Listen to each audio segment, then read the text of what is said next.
오늘은 어버이 주일입니다. 효도하면 무엇이 생각납니까? 많은 사람들이 유교를 생각합니다. 또 공자님 말씀을 생각하지요. 조상 제사 때문에 그런 게 아닌가라는 생각을 해봅니다. 살아생전 효도해야지 죽은 다음에 열심을 내는 것이 얼마나 의미가 있을까. 그렇죠? 알고 보면 기독교야말로 효도의 종교라고 하는 사실입니다. 성경을 보면 효도에 관한 말씀이 얼마나 많이 나오는지 모릅니다. 오늘 본문도 마찬가지죠. 신명기 5장 16절 10계명 중에 제5계명으로 효도 계명입니다. 모세가 시내산에서 하나님으로부터 받아서 증거한 말씀입니다. 여러분 한번 모세와 공자를 비교해 보세요. 흥미로운 결과를 우리가 확인할 수 있습니다. 모세는 언제 사람이었을까? BC 15세기 사람이었어요. 10계명을 받은 것은 아마도 BC 1446년경이 아닐까 많은 신학자들이 추정합니다. 그에 비해서 공자는 언제 사람이었습니까? BC 6세기에서 5세기 사람이었습니다. 그러니까 모세가 공자에 비해서 무려 1000년 가까이 앞섰다. 선배님이에요. 그러니까 굳이 원조를 따지자면 기독교가 효도의 원조구나 라고 하는 말씀입니다. 어버이날의 유래를 따져봐도 동일한 사실을 확인할 수가 있습니다. 우리나라는 매년 5월 8일, 금년 어제였죠, 어버이날로 기념하고 있습니다. 세계 여러 나라들도 마찬가지죠. 날짜는 다르지만 또 약간씩 형태는 다르지만 부모님을 기리는 기념일을 가지고 있습니다. 특별히 어머니 날은 미국 교회에서 시작이 됐습니다. 1908년 매사추세츠 웹스터 감리교회에서 시작된 것으로 알려져 있습니다. 애너 자비스라고 하는 여교사가 어머니를 추모하는 데서 비롯됐습니다. 그의 어머니는 평소에 제5계명을 그렇게 많이 강조하셨다고 합니다. 그것을 기억해내고 추도 예배 때 식장을 카네이션으로 온통 장식을 했습니다. 그때 참석했던 사람들이 큰 감동을 받았습니다. 거기서 힌트를 얻어서 5월 둘째 주일 백화점 왕으로 불리던 워너 메이커가 어머니날 행사를 대대적으로 실시했습니다. 그때부터 각 교회로 확산됐겠죠. 참석한 어머니들에게 카네이션을 달아드리고 또 선물도 증정하고 이런 행사였습니다. 그것이 국가적으로는 어떻게 됐을까요? 1914년 우드로 윌슨 대통령이 기념일로 공식 제정 공포를 하게 됩니다. 그때로부터 매년 5월 둘째 주일을 어머니날 마더스데이로 지켜오고 있습니다. 또 그때로부터 10년 후 매년 6월 셋째 주일을 아버지날 파더스데이로 제정해서 함께 지켜오고 있습니다. 우리나라의 어머니날도 비슷한 과정을 거쳐왔습니다. 1930년 청주제일교회에서 선교사들의 영향으로 5월 둘째 주일 어머니날 행사를 가졌습니다.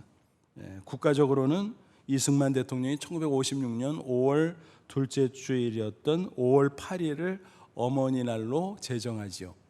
그때로부터 지키다가 아버지가 소외됐다. 그래서 1973년부터 어버이날 이렇게 바꾸어서 지켜오고 있는 것입니다. 여러분 설명을 쭉 들으시니까 어떻습니까? 야, 기독교가 효도의 원조구나. 그 사실이 수긍이 가시죠. 그러므로 우리 그리스도인은 마땅히 부모를 공경하는 효자로 살아가야 될 것입니다. 물론 완벽하지 못해서 늘 송구스럽기는 하지만 적어도 삶의 기본 자세가 효자의 모습이어야 된다. 그런 말씀을 드리는 것입니다. 만약 스스로 나는 그리스도인이야 자처하면서도 그 가운데 부모 공경의 자세가 결여되어 있다면 그 사람의 신앙의 진정성을 의심해 봐야 된다라는 말입니다. 그러니까 하나님을 경외하는 신앙과 부모를 공경하는 삶은 마치 동전의 앞뒤처럼 한데 붙어 있다라는 것을 꼭 기억하시기 바랍니다. 그런데 국가기념일도 있는데 어제 지켰잖아요. 근데 오늘 교회에서 또 어버이주의를 지켜 이중으로 하는 거 아니야? 라는 생각이 들 수가 있어요. 그런데 전혀 차원이 다릅니다. 교회의 어버이주일은 절기입니다. 절기. 여러분, 교회에서 연중에 여러 종류의 절기를 지키는 이유가 뭐예요? 그것은 신앙의 부흥을 위한 기회를 주는 거예요. 그래서 신앙을 점검하고 혹시 부족한 게 있다면 회개하고 새롭게 마음을 다지고 아름다운 신앙으로 변화되는 계기를 갖자라는 것입니다. 그게 취지예요. 예를 들어서 이런 겁니다. 부활주일 그럼 뭐예요? 부활신앙 우리가 항상 갖고 있어야 되잖아요. 근데 살다 보면 놓치는 경우가 있어요. 그런데 부활주일 절개가 되면 메시지를 듣고 또 자신을 돌아보면서 내가 부활신앙이 부족했구나 깨닫고 다시 부활신앙으로 재무장을 하게 되는 것입니다. 그래서 그때부터 이제는 평소에도 계속 부활신앙으로 살아야지 그렇게 결단하고 나아가게 되는 거죠. 감사주일 마찬가지죠. 항상 감사신앙으로 살아야죠. 근데 그게 잘 안 되잖아요. 근데 감사주일을 맞이해서 자신을 돌아보면서 내가 감사하면서 살아야 되는데 감사를 놓쳤구나. 다시 회개하고 각성하고 결단하면서 매일매일 감사하자. 그런 새로운 신앙의 계기를 갖게 되는 것입니다. 어버이주일도 마찬가지라는 거예요. 그러니까 하루짜리 행사가 아니에요. 계기를 마련해서 앞으로 쭉 부모 공경의 신앙으로 살자라고 결단하고 나아가는 것입니다. 그래서 평소에도 하나님 경외 신앙, 더불어 효도 신앙 그렇게 살아야 마땅한 것입니다. 그런 좋은 계기를 마련하자는 취지로 오늘 어버이주일을 지키고 있습니다. 그래서 하나님도 기쁘시게 하고 부모님도 기쁘시게 하고 그로 인해서 성경이 보증하는 복된 인생을 꼭 살아가는 저와 여러분 다 되시기를 주님의 이름으로 축원합니다. 본문의 10계명 가운데 제5계명이라고 이미 말씀드렸어요. 그 내용은 단순히 부모를 공경하라 그런 차원이 아닙니다. 그것을 훨씬 더 넘어서고 근본적이다. 무슨 말씀인가 하면 신앙의 차원에서 부모 공경을 하라 그런 말씀인 것입니다. 신명기 5장 16절을 다시 보세요. 상반절만 보시면 너는 내 하나님 여호와께서 명령한 대로 내 부모를 공경하라. 내 부모를 공경하라. 이 계명 앞에 무슨 말씀이 붙어 있다고요? 내 하나님 여호와께서 명령한 대로. 그러니까 하나님을 믿느냐? 하나님이 창조주 나를 만드셨잖아요. 또 죄와 사망으로 영원히 멸망할 수밖에 없었는데 대속의 은혜로 나를 구원하셨잖아요. 그래서 구속주, 나의 창조주, 나의 구속주이신 하나님, 그분이 나한테 말씀하는 거야. 그러면 무조건 복종해야지요. 그런 신앙적 차원에서 복종해야 될 하나님 앞에서의 계명이라는 것입니다. 그러니까 앞서 말씀드린 것처럼 부모 공경의 자세가 없다면 그 신앙은 가짜다라고 하는 것입니다. 그러니까 이 5계명은 그냥 해도 되고 안 해도 되고 그런 수준이 아니에요. 반드시 해야 되는 것입니다. 하나님이 주신 말씀이기 때문에 그런 거죠. 그래서 다시 간단히 정리하면 부모 공경은 하나님 경외에 대한 구체적인 증거다라고 하는 것입니다. 성경을 보세요. 누누이 신앙과 행위의 일치를 강조하잖아요. 눈에 보이지 않는 신앙, 구체적인 행위로 나타날 때 그 신앙이 참이라는 거예요. 그래서 신행일치, 신앙과 행위는 일치되는 신행일치를 강조하잖아요. 특별히 야고보서에서 그러죠. 2장 26절 보면 이렇게 증거합니다. 영혼 없는 몸이 죽은 것 같이 행함이 없는 믿음은 죽은 것이라. 그러니까 믿음이 있다고 아무리 말해도 실천적인 행위가 없으면 그 믿음은 죽은 믿음 가짜야 라는 것입니다. 또 요한일서 4장 20절 21절 보면 사도 요한이 이렇게 증거했어요. 누구든지 하나님을 사랑하노라 하고 그 형제를 미워하면 이는 거짓말하는 자니 보는 바 그 형제를 사랑하지 아니하는 자는 보지 못하는 바 하나님을 사랑할 수 없느니라. 우리가 이 계명을 주께 받았나니 하나님을 사랑하는 자는 또한 그 형제를 사랑할지니라. 하나님이 준 계명이다. 눈에 보이지 않는 하나님을 사랑한다고, 그렇다면 눈에 보이는 형제를 사랑하는 게 맞지. 만약 그게 아니라면 하나님 사랑한다는 말, 그 믿음은 가짜야. 그런 말씀이지요. 그러니까 하나님 사랑, 이웃 사랑은 따로따로가 아니다. 동전의 앞뒤면처럼 붙어 있다. 그렇게 말씀을 또 드려봅니다. 그러니까 육안에 보이지 않는 하나님을 나 사랑해, 나 경외해, 아무리 말해봤자 그 진정성을 인정받을 수 없다라는 것입니다. 육안에 보이는 이웃을 사랑하지 않으면 금세 들통이 나버린다는 것입니다. 이런 사실을 확인하기 위해서 십계명의 전체 구조를 살펴볼 필요가 있습니다. 십계명을 분석하면 잘 아시는 대로 크게 두 부분이죠. 그래서 전반부 1계명부터 4계명, 그리고 후반부 5계명부터 10계명 이렇게 대별됩니다. 1계명부터 4계명은 뭐예요? 하나님과 인간 사이에 지킬 계명. 그래서 하나님에 대한 계명이라고 대신 계명 그렇게 부르죠. 또 하나님과 인간의 수직적 관계, 그래서 수직적 계명 그렇게 부르기도 하죠. 1계명부터 4계명 어떤 내용입니까? 다른 신을 섬기지 말고 오직 하나님만 섬겨라. 우상을 만들지도 말고 그 앞에 절하지도 말라. 하나님의 일을 망령되이 일컫지 말라. 안식일을 꼭 지켜라. 이런 것들이죠. 그러니까 수직적으로 하나님을 경외하기 때문에 반드시 지켜야 될 계명들인 것입니다. 이어서 5계명부터 10계명은 뭐예요? 인간과 인간 사이에서 지킬 계명. 그래서 인간에 대한 계명이라 그래서 대인 계명이라고 하지요. 또 이 수평적 관계잖아요. 그래서 수평적 계명이라고 부르기도 하지요. 하나님께서 왜 굳이 십자가를 통해서 우리를 구원하셨을까? 뭐 여러 가지 이유가 있겠습니다만 이 십계명과 관련해서 생각해 볼 수도 있어요. 뭐예요? 십자가는 수직선, 수평선, 크로스잖아요. 조화를 이루는 것입니다. 십자가 사랑은 하나님 사랑, 이웃 사랑이 합쳐진 것이구나. 맞습니다. 십계명 안에도 그게 그대로 반영되어 있습니다. 그래서 5계명부터 10계명까지는 수평적 계명으로서 뭐라고요? 내 부모를 공경하라, 살인하지 말라, 간음하지 말라, 도적질하지 말라, 거짓 증거하지 말라, 내 이웃의 소유를 탐내지 말라. 뭐 이런 것들이죠. 이와 같은 대인 계명들 가운데서 5계명은 뭐예요? 제일 먼저 등장하는 것입니다. 또 그 내용은 부모 공경인 것입니다. 신명기 5장 16절을 다시 한번 볼게요. 너는 내 하나님 여호와께서 명령한 대로 내 부모를 공경하라. 그리하면 내 하나님 여호와가 내게 준 땅에서 내 생명이 길고 복을 누리리라.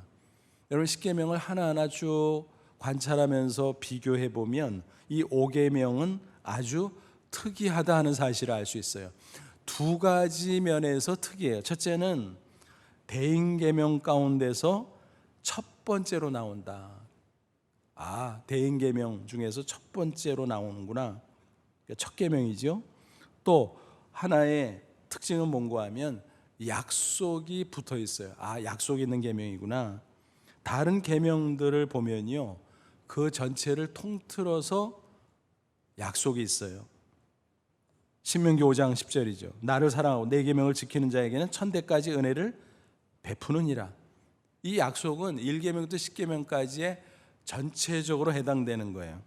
그런데 이 신명기 5장 16절 하반절의 약속은 오직 5계명을 지키는 자에게 해당되는 것이다 라는 것입니다.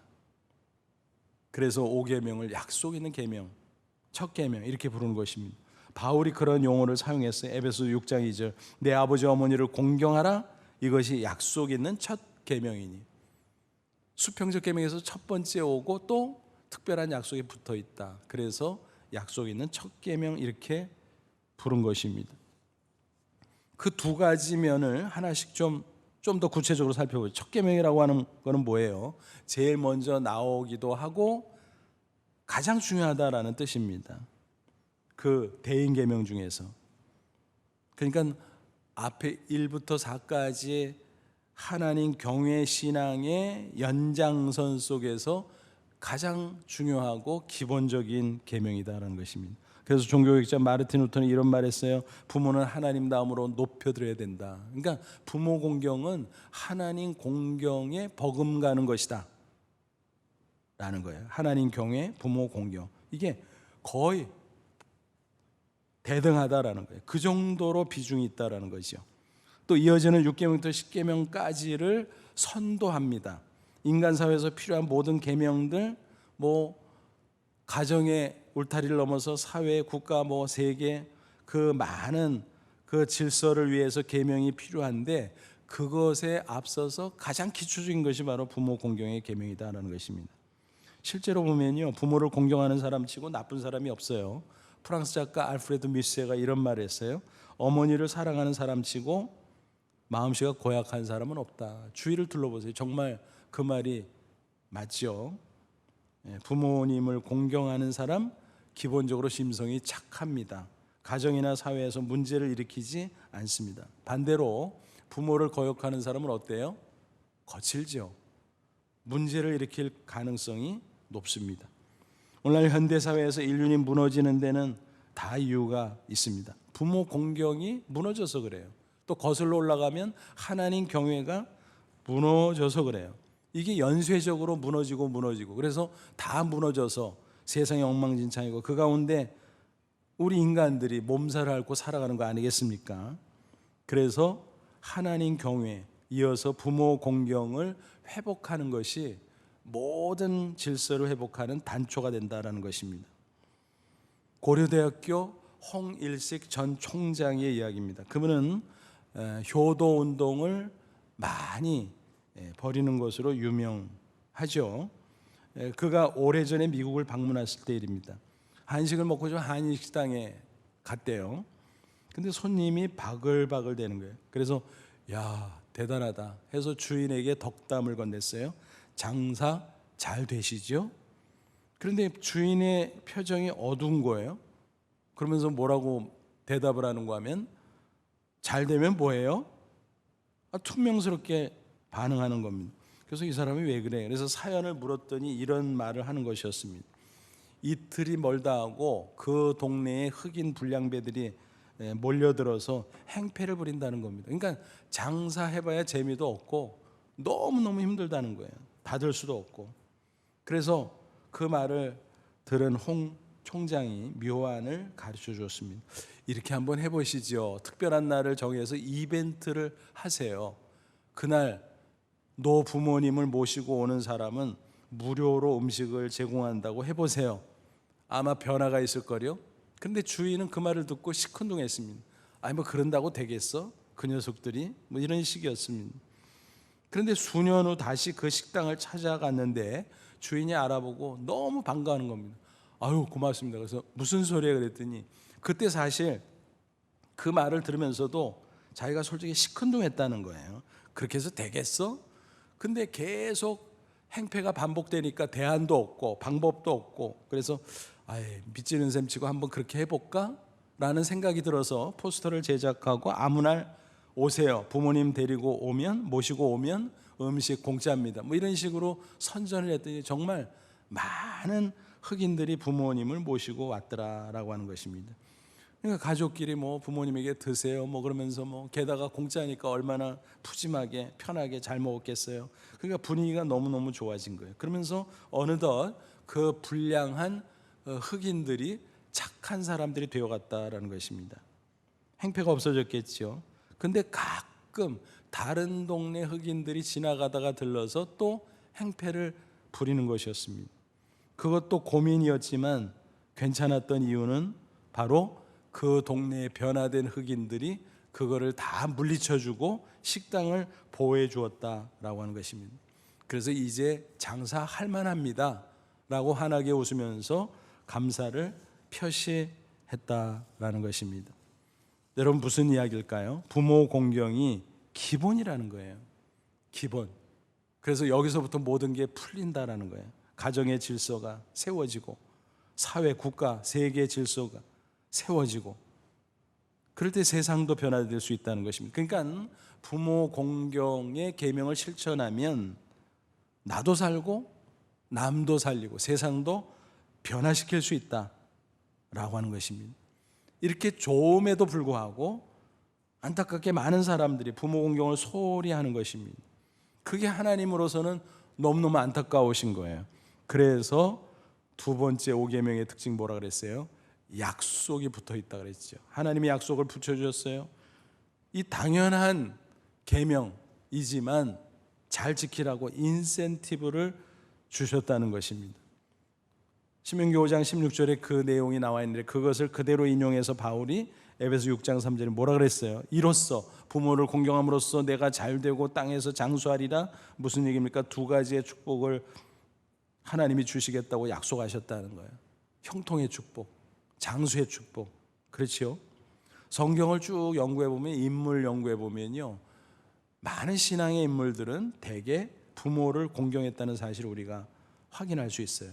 근데 그 중에서 특별히 두드러진 인물들이 있죠. 그들을 보면 야, 정말 맞아 부모 공경하니까 하나님께서 이렇게 크게 축복했구나. 예를 들면 이삭. 여러분, 이삭은 엄청난 효자입니다. 그죠? 아브라함이 모리아산에 데리고 올라가서 너 누워, 그리고 묶는 거예요. 그래서 칼 들고 번제로 드린다는 거예요. 말이 돼요? 그때 이삭은 10대이고 아브라함은 110세가 넘었어요. 아니, 그 늙은 아버지를 밀치고 도망가는 일도 아니에요. 근데도 다 순종하잖아요. 야, 세상에 죽기까지 순종했구나. 얼마나 대단한 효자입니까? 그래서 그런지 이삭의 생애를 보면요, 고난도 별로 없어. 얼마나 형통한지 몰라요. 형통 또 형통. 야, 효자가 복받는다 그러지 정말이구나 하는 것을 확인할 수 있습니다. 또 우리가 잘 아는 요셉도 마찬가지. 그에게 고난이 있었지만 연단의 과정이고 얼마나 많은 축복을 받았어요. 또 하나님 앞에 귀하게 쓰임 받았어요. 룻도 마찬가지잖아요. 그래서 정말 성경의 인물들을 연구해 보면 맞구나. 또 역사 속의 인물들, 우리 주변의 인물들 보세요. 정말 하나님께서 약속하신 대로 효자에게 이런 놀라운 축복을 분명히 주신다 하는 것을 알 수 있습니다. 그러므로 저와 여러분도 하나님을 경외하고 또 부모를 꼭 공경할 수 있기를 바랍니다. 아울러 우리 자손들에게도 꼭 가르치기를 바랍니다. 어떤 때는 그런 거를 훈계하고 가르치는 게 좀 멋쩍기도 해요. 왜냐하면 나한테 잘해, 엎드려 절 받는 것 같아서. 근데요, 성경의 원리니까요, 담대하게 가르쳐야 돼요. 담대하게 가르쳐야 돼요. 지혜롭게 가르치시기 바랍니다. 그래서 자자손손 하나님을 기쁘시게 하고 약속하신 축복을 누리는 가정이 다 되시기를 주님의 이름으로 축원합니다. 그럼 구체적으로 어떻게 부모 공경을 실천할 수 있을까요? 이 공경하다라는 단어를 주목해 보십시오. 의미심장합니다. 히브리어로 카베드라는 단어거든요. 근데 본래 무슨 뜻인가 하면 무겁다, 그런 뜻이에요. 그리고 인체의 기관 중에서 간 있잖아요. 간이 그 부피에 비해서 무게가 많이 나가죠. 무거워요. 그래서 무겁다, 간, 이런 뜻을 가지고 있는데 그것이 나중에 공경하다라는 뜻의 동사로 사용이 됐다라는 거예요. 아, 그러니까 공경한다는 건 뭘까요? 무겁게 여기라는 거예요. 부모님을 무겁게, 중요한 분으로 여기라는 거예요. 이런 뜻을 고려하면서 부모 공경을 어떻게 할까 생각해 보면요, 각자 자신의 상황 속에서 방법이 나와요. 아, 나는 이렇게 해야 되겠다, 이렇게 해야 되겠다. 그걸 통해서 얼마든지 훌륭하게 부모 공경의 신앙을 실천할 수 있을 것입니다.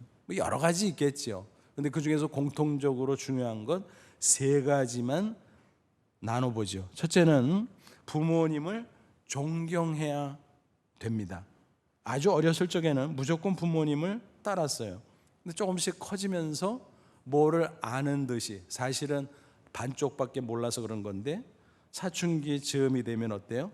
부모님의 모습을 보면서 때로는 판단도 하고 때로는 무시하기도 하고 그런 경우가 있어요. 근데 이거는요, 하나님이 아주 싫어하는 것입니다. 부모님은 하나님께서 나를 위해서 붙여주신 지상의 대리자세요. 세상 기준으로 보면 부족할지 몰라도 어쨌든 하나님이 당신을 대리해서 우리 각자를 보호하고 사랑으로 양육하라고 책임자로 세워주셨다라고 하는 거예요. 나를 위해서 나에게 맞춰서 주신 것입니다. 따라서 어떤 경우에도 부모님은 존경해야 됩니다. 또 사랑해야 마땅합니다. 하나님 경외의 신앙이 없는 세상 사람들이 혹시 그렇게 산다고 할지라도 적어도 우리 신앙의 사람들은 하나님 앞에 절대로 그런 과오를 범해서는 안 될 것입니다. 어떤 경우에도 이유 없이 부모님을 존경하고 사랑하는 게 마땅한 것입니다. 오래전에 KBS에서 방영하던 TV 동화라는 프로그램이 있었어요. 거기 보면 짤막하게 아주 아름다운 미담을 들려주지요. 다 실화입니다. 그 중에서 이런 프로를 하나 봤어요. 제목은 세상에서 가장 아름다운 모습. 남편과 사별하고 딸아이 하나를 키우는 어머니의 이야기였습니다. 작은 분식집을 하고 있었어요. 어려웠어요. 하지만 딸을 위해서 최선을 다했습니다. 그런데 딸이 고등학생이 됐는데 미대를 가고 싶다는 거예요. 그래서 미술학원을 보내달라는 거예요. 속으로 야, 철없는 아이야. 있는 집에서나 미대 보내고 미술을 시키지 내가 무슨 능력으로 하랴. 그래서 거절을 하려고 했는데 또 가만히 생각해 보니까 그렇게 해서는 안 될 것 같아요. 왜냐하면 자기의 살아가는 목적이 이 딸아이 하나 잘 되라고 하는 그건데 그 딸이 소질도 있고 원하는데 내가 어려워도 밀어줘야지. 그래서 학원비가 비쌌지만 더 절약하면서 학원에 보내기 시작을 했습니다. 그래서 어느 날이었어요. 낮에 갑자기 장대비가 후두둑 떨어지는 거예요. 깜짝 놀랐습니다. 왜냐하면 딸아이가 아침에 우산을 챙겨가지 않았거든요. 그래서 일을 하다가 그것을 중지하고 급히 학원을 향해 우산을 갖고 달려갔어요. 근데 막상 그 건물 앞에 딱 서 있는데 자기의 행색을 보니까 기가 막힌 거예요. 밀가루가 앞치마에 덕지덕지 붙어 있고 옷은 말이 아니고, 야, 한창 예민할 때인데 엄마를 부끄럽게 여기는 것은 아닐까 걱정이 됐습니다. 그런 가운데 그 학원이 있는 2층을 올려다 보니까 딸이 마침 그 창문 밖으로 고개를 내미는 것이었습니다. 그래서 손을 막 흔들었어요. 근데 받는지 안 받는지 모르지만 고개를 창문 안쪽으로 다시 돌리더니 나타나질 않는 겁니다. 기다려도 또 밖으로 나오지도 않는 겁니다. 엄마는 생각했습니다. 내가 부끄러워 저러나 미안했습니다. 또 한편 너무 속상했어요. 내가 자기 위해서 우산 가지고 급히 뛰어오라고 그랬는데 그것도 이해 못하고, 그래서 아예 학원에 안 간 척 티를 내지 않았습니다. 그리고 한 달 후였습니다. 학원에서 연락이 왔어요. 어머니, 따님이 이번 미술 대회에서 입상을 했어요. 그러니까 전시회를 하니까 와서 보세요. 그래서 그날은 그래도 좀 차려입고 갔습니다. 그런데 그 현장에 가보니까 딸이 특상을 받은 거예요. 그리고 그 그림 작품 밑에 제목이 붙어 있는데 세상에서 가장 아름다운 모습이었습니다. 그 그림을 보니까 엄마의 그림이었습니다. 바로 그날 우산을 가지고 급히 뛰어가서 서 있던 그 엄마를 보고 저 장면을 놓치지 않고 그려야 되겠다 해서 밖으로 나오지도 않고 계속 그림을 그렸다라는 것을 알 수 있었습니다. 엄마는 딸을 얼싸안고 기쁨의 눈물을 흘렸습니다. 여러분, 얼마나 아름다운 이야기입니까? 어떤 경우에도 부모님을 존경할 수 있다면 그 가정은 행복하고 그 인생은 정말 복되고 아름다우리라 분명히 생각을 합니다. 간혹 성장 과정 중에 부모님을 부끄럽게 여긴 경험이 있는 사람들이 있어요. 혹은 부모에게 상처를 받았다는 사람들도 있어요. 하지만 그 어떤 경우에도 부모님이 하나님의 대리자라는 사실, 또 자식을 위해서는 지극히 사랑을 쏟아붓는다는 사실, 그 사실들에는 변함이 없다라고 하는 것입니다. 그러므로 우리는 부모님을 무조건 존경해야 될 것입니다. 그게 하나님을 경외하는 우리 그리스도인의 마땅한 자세인 줄로 믿습니다. 둘째로 부모님의 은혜에 감사를 표해야 할 것입니다. 부모님은 자식에게 최선을 다하잖아요. 사악한 부모들이 가끔 있어요. 근데 아주 예외적인 경우이고, 보통의 부모님들은 자기 자신이 힘들어도 자식을 먹여주고 입혀주고 공부시켜주고 전적으로 희생을 하지 않습니까? 아무리 부자라고 해도요, 사실 알고 보면 고생하는 면들이 있어요. 가난하면 더더욱 그렇겠죠. 어느 때는 문득 그런 생각을 해봐요. 내가 성장해서 부모님에게서 독립할 때까지 먹은 게 얼마나 될까, 입은 게 얼마나 될까, 공부한 게 얼마나 될까, 그거 하나하나 생각을 해보면요, 어마어마해요. 부잣집에서도 어마어마하게 부모님이 쏟아 부었겠지만, 가난한 집도요, 아무리 소박하게 자랐다고 할지라도 엄청난 것을 주셨다는 사실을 확인할 수가 있습니다. 우리가 자녀로서 부모님께 뭐를 해드린다고 하지만 가만히 생각해 보면 조족지혈이에요. 조족지혈. 그런 말이 있잖아요. 내일 사랑은 있어도 치사랑은 없다. 자식에게 하는 거는요, 본능 같아요. 본능. 그거는 저절로 돼. 저절로 돼. 근데 부모님에게 하는 거는 잘 안 돼요. 그래서 신앙으로 해야 된다라는 것입니다. 그러지 않으면 형편없는 모습으로 전락할 수밖에 없다라는 것입니다. 부모님의 그 사랑, 그 은혜를 어찌 따라갈 수 있겠습니까? 우리 자식이.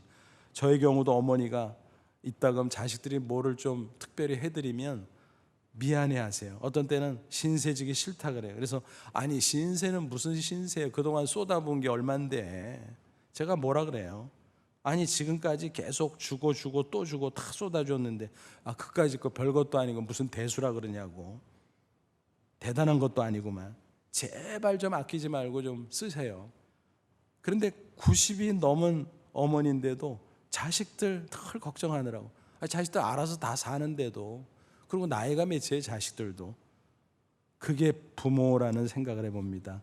그 부모님의 은혜에 어찌하든 감사를 해야 그리스도인으로서 마땅하다라는 것입니다. 한 번은 운전을 하면서 라디오를 듣는데 채널을 돌다가 이런 사연이 소개되는 것을 캐치하게 됐어요. 경청하다 보니까 이런 사연이 흘러나왔습니다. 한 아버지의 이야기였습니다. 딸이 취직해서 월급을 받았다며 서울 스카이 입장권을 선물로 주었다는 것입니다. 롯데월드타워 123층에 전망대 있잖아요. 거기 입장권을 선물한 거예요. 그래서 좋아라고 그곳에 가서 꼭대기층에 올라가서 전망대를 둘러보면서 얼마나 좋은지 감격스러웠습니다. 근데 문득 옛 추억이 떠올랐어요. 25년 전 화물 트럭 기사로 일할 때 하루는 짬이 났어요. 몇 시간. 그래서 오랜만에 가족끼리 시간을 보내자. 그래서 아내와 두 아이를 태우고 63빌딩으로 갔다는 거예요. 그런데 막상 전망대 입장권을 끊으려고 하니까 너무 비싸. 게다가 곱하기 4잖아요. 엄두가 안 나서 돌아서서 나오면서 바깥 구경만 했습니다. 근데 돌아서 나오는데 또 옆에 먹을거리, 구경거리가 얼마나 많아요. 아이들이 얼마나 먹고 싶었겠어요. 얼마나 구경하고 싶었겠어요. 근데 어금니를 깨물고 그냥 지나쳐 나올 수밖에 없었다는 것입니다. 그런데 그 이후에 문득 생각나면 너무너무 후회 막심했다는 거예요. 내가 그때 무리해서라도 우리 아이들 구경시켜 줄 걸. 그 생각이 난 거예요. 그래서 딸에게 그 이야기를 전해준 거예요. 아빠가 이랬어. 나는 그렇게 미안하고 후회가 되는데 네가 잘 자라서 나에게 63빌딩 2배나 높은 전망대 입장권을 선물해 주니 아빠가 너무 고맙고 감격스럽다. 딸아이가 그 이야기를 듣고 또 너무 감격스러웠어요. 그래서 라디오 방송국에 그 사연을 보내서 소개가 되었다라는 것입니다. 저는 그 이야기를 쭉 들으면서 이거야말로 진짜 부모 진짜 자식 아니겠는가. 여러분 그렇지 않습니까? 부디 저와 여러분은 정말 부모님의 은혜에 감사를 표하는 그런 것을 꼭 실천할 수 있기를 간절히 소원합니다. 마지막 세 번째, 신앙으로 부모님을 잘 섬겨야 됩니다. 처음에 신앙생활 할 때는요 잘 몰랐어요, 신앙의 가치를. 그런데 신앙이 성숙해질수록 신앙이 이렇게 귀한 거구나, 신앙이 최고구나 깨닫게 됐습니다. 또 인생을 오래 살면 살수록, 나이가 들수록 인생살이 세상살이 별거 아니구나. 신앙이 최고구나. 세상 사람들은 뭐니 해도 머니가 최고지, 돈이 최고지, 뭐 돈 필요하지. 하지만 신앙과 비교할 바 아니잖아요. 신앙이 최고야 깨닫게 됩니다. 정말 그렇지 않아요? 세상에서 성공하고 많은 소유를 가진들 인생 사는 거 다 거기서 거기고 결국은 신앙이 최고의 가치다라고 하는 것입니다. 예수님께서 말씀하셨잖아요. 마태복음 16장 26절, 사람이 만일 온 천을 얻고도 제 목숨을 잃으면 무엇을 유익하리요? 사람이 무엇을 주고 제 목숨과 바꾸겠냐? 여러분, 세상에서 성공하고 출세하고 많은 소유를 가져도 죄와 사망 가운데 영원히 멸망한다면, 구원받고 영생 천국을 얻지 못한다면 무슨 소용이 있겠냐라는 것입니다. 온 천하도 소용이 없는 거죠. 또 예수님은 어리석은 부자 비유에서 이런 말씀을 하셨잖아요. 대농으로 추수를 많이 한 부자가 있었어요. 얼마나 좋은지, 이제 노후를 즐기자, 인조하자, 그렇게 독백을 하고 있는데 하나님께서 그 부자에게 이렇게 말씀하십니다. 누가복음 12장 20절, 하나님은 이르시되 어리석은 자여, 오늘 밤에 내 영혼을 도로 찾으리니 그러면 내 준비한 것이 누구의 것이 되겠느냐? 뭐가 남냐? 뭐가 남는다고 그거 쌓아놓고 그거 가지고 좋다고 그러고 있냐? 영혼을 바라봐야지, 천국을 바라봐야지. 그런 말씀이죠. 그러니까 신앙이 최고예요. 여러분 진짜 따져보세요. 나중에 인생 마칠 때 남는 게 뭐겠어요? 하나 남아요. 하나. 믿음. 오직 믿음만 남아요. 그것을 세 가지로 풀면은 뭘까요? 믿음으로 구원받은 영생, 그거 남아요. 얼마나 귀한 겁니까? 또 믿음으로 사랑했던 추억이 남아요. 그것도 얼마나 귀한 겁니까? 또 믿음으로 사명에 충성하고 헌신했던 흔적, 그것만 남는 거예요. 믿음으로 그것들을 가지고 우리는 천국에 들어갈 것입니다. 여러분, 그 외에 남는 게 뭐 있어요? 그 외에 챙기고 가져갈 게 뭐가 있어요? 없잖아요. 하나도 없잖아요. 오직 믿음, 그리고 믿음으로 구원받은 영생, 믿음으로 사랑했던 추억, 그리고 믿음으로 사명에 충성하고 헌신했던 흔적, 그것만이 남는다는 사실을 잊지 마시기 바랍니다. 그렇다면 뭐가 중요해요? 불신 부모님이 계시다면 어떻게 해서든 십자가 구원의 복음을 전해드려야 돼요. 그 이상은 없어요. 뭐 잘해준다고요? 잘해줘봤자 그게 뭐 별거예요? 그렇지 않아요? 복음 전해서 예수 믿고 구원받고 천국 가시도록 하는 그것과 비교할 수 있는 건 세상에 아무것도 없다는 것입니다. 이렇게 구원받도록 부모님을 잘 신앙으로 인도하는 자식이야말로 저는 최고 효자라고 칭찬합니다. 한 해를 보내다 보면 여러 케이스가 있어요. 우리 어머니, 우리 아버지 지금 병환 중에 있는데, 또 고령이신데 와서 좀 복음 좀 제시해 주세요. 그동안 기도하고 노력을 한다고 했는데 잘 안 돼요. 그러면 너무 좋아요. 기뻐요. 왜냐하면 뭐 목사가 하는 일이 그거잖아요. 교육자들이 하는 일이 그거잖아요. 여러분, 그럴 때 꼭 부르세요.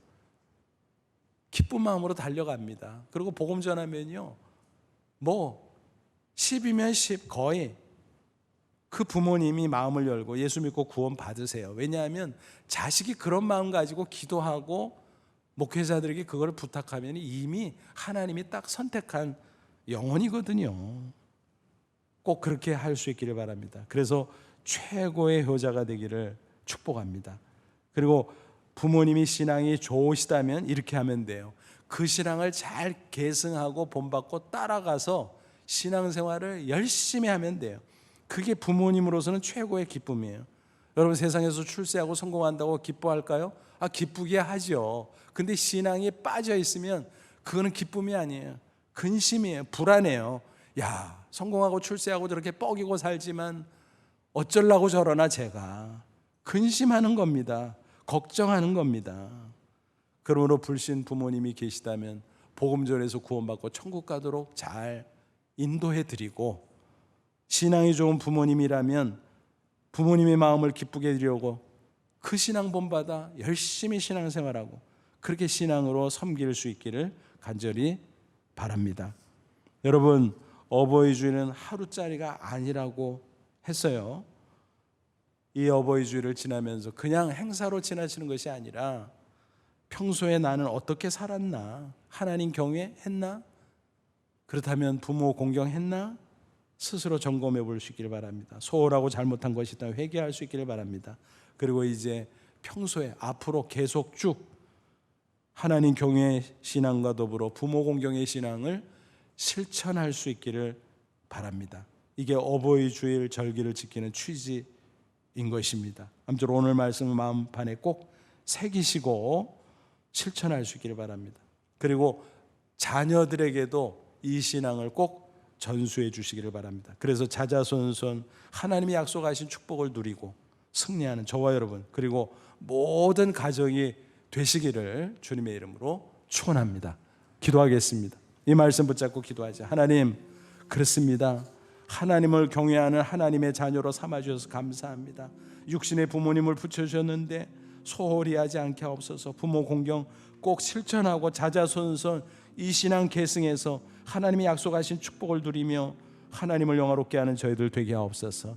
아름다운 신앙의 가문들 되게 하옵소서. 다 같이 간절한 마음으로 잠시 기도합니다. 하나님 아버지, 은혜를 진심으로 감사합니다. 이 시간 주의 말씀으로 우리를 격려해 주시고 권고해 주시니 감사합니다. 이 말씀 붙잡고 하나님 더 경외하게 하시고 부모 공경 더 잘하게 하옵소서. 소홀했습니다. 부족했습니다. 불초했습니다. 용서해 주시고 다시 한번 우리가 각성하고 부모 공경의 신앙을 꼭 실천하고 우리 자손들에게도 이 신앙 전수해 줌으로 말미암아 자자손손 하나님이 약속하신 축복을 누리며 하나님을 영화롭게 하며 승리하는 복된 인생, 아름다운 인생 살아가는 우리 각자 그리고 우리의 후손들 다 되게 해 주시옵소서. 예수님의 이름으로 기도하옵나이다. 아멘.